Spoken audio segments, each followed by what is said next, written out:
وہاں اجمیر میں بنائی. خواجہ صاحب کے مرید ہیں خواجہ قطب الدین بختیار کاکی رحمہ اللہ. انہوں نے لیٹر لکھا کہ حضور میں آ رہا ہوں تو مجھے اجازت دیجیے، 40 دن کا راستہ تھا، مجھے اجازت دیجیے کہ میں قدم بوسی کے لیے میں آؤں. آپ نے فرمایا تو رک، میں آ رہا ہوں. خواجہ صاحب اجمیر سے چلے خواجہ قطب الدین بختیار کاکی رحمہ اللہ کے لیے. وہاں پہنچے تو سلطان شمس الدین التمش، نیم کے نیچے زیر ہے، سلطان شمس الدین التمش بادشاہ وقت خواجہ معین الدین اجمیری کے قدم چومنے کے لیے حاضر ہوا.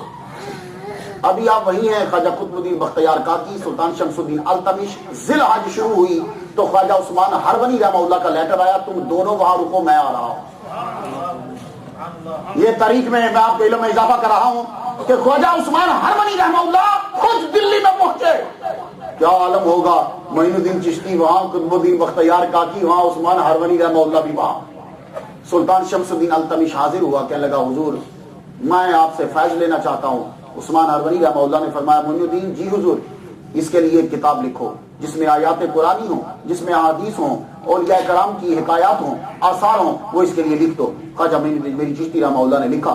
قطب الدین بختیار کاکی رحمہ اللہ بھی فیض لیتے رہے، یہ بھی. اس کے بعد ہرونی رحمہ اللہ واپس گئے، خواجہ معین الدین میری چشتی اجمیر میں واپس آ گئے. واپس آئے، اب آپ نے ایک دن لیٹر لکھا قطب الدین بختیار کاکی رحمہ اللہ سے کہ تم آ جاؤ مجھے ملنے کے لیے.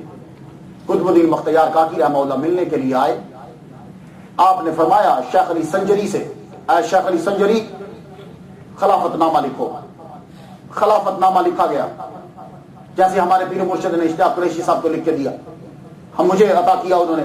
وہ مریدوں کو لکھ کے دیتے ہیں لکھو کہ میں تمام چیزوں کی اجازت دیتا ہوں. لکھا گیا. اس کے بعد آپ کھڑے ہوئے، کھڑے ہو کے آپ نے وہی نقشہ پھر بغداد والا آ گیا. اب خرقہ ان کو دیا، نالان چوبی انہیں عطا کی، دستار انہیں عطا کی، مصلح عطا کیا، اور کہا سنو یہ قرآن میں خود پڑھا کرتا تھا، میں تمہیں دے رہا ہوں. اور پھر فرمان لگے جاؤ جس کو مرد سمجھو تم اسے دے دینا. میرے پیر نے اس کی رکھوالی کی، میں نے کی، اور میں تمہیں دے رہا ہوں. اب تو جسے مرد سمجھے تو اسے دے دینا. اب لیٹ کے چارپائی پہ لیٹے. جب لیٹے تو خواجہ قطب الدین رکے ہوئے. اب میں سوچ رہا ہوں یہ رکے ہوئے کیوں ہیں، جب پیر کہہ رہے ہیں چلے جاؤ، رکے ہوئے ہیں. تو مجھے پھر ایک جگہ یہ بات مل گئی کہ خواجہ قطب الدین سوچ رہے تھے دماغ میں کہ کاش کہ مجھے اجازت مل جائے کہ میں پہنچوں ملوں. ابھی سوچ رہے ہیں کہ خواجہ مسکرا پڑے، کہنے لگے ہاں آگے آؤ چوم لو. خواجہ قطب الدین نے جھک کر پیر کے پاؤں چومے اور چل پڑے. 40 دن کا راستہ ہے، 20 دن کا طے کیا کہ خواجہ معین الدین اجمیری چشتی رحمہ اللہ عشاء کی نماز پڑھ کے حجرے میں گئے. ساری رات وجد ہوتا رہا. آپ پہ کفیت وجد کی تاری رہی، مرید سنتے رہے کہ ابھی تک وجد کی آواز آ رہی. جب فجر کی نماز کا ٹائم شروع ہوا، جب اذان دیتے ہو وہ کفیت بند ہو گئی.